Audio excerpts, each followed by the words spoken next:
Welcome back to another technical deep dive here in the debug zone. Today we're tackling a big question and breaking it down with insights from other users. Hopefully this clears up some misconceptions and helps you get the answer you need.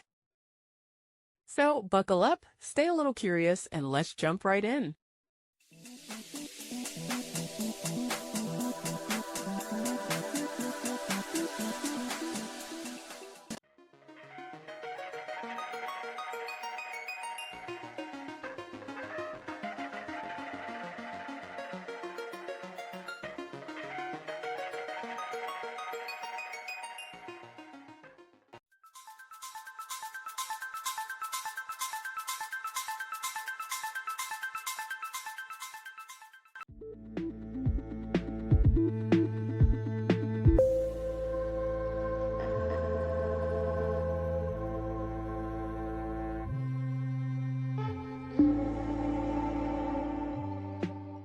And that's a wrap. I hope you found the answer you were looking for. If you did, take a second to hit that subscribe button. It really helps out.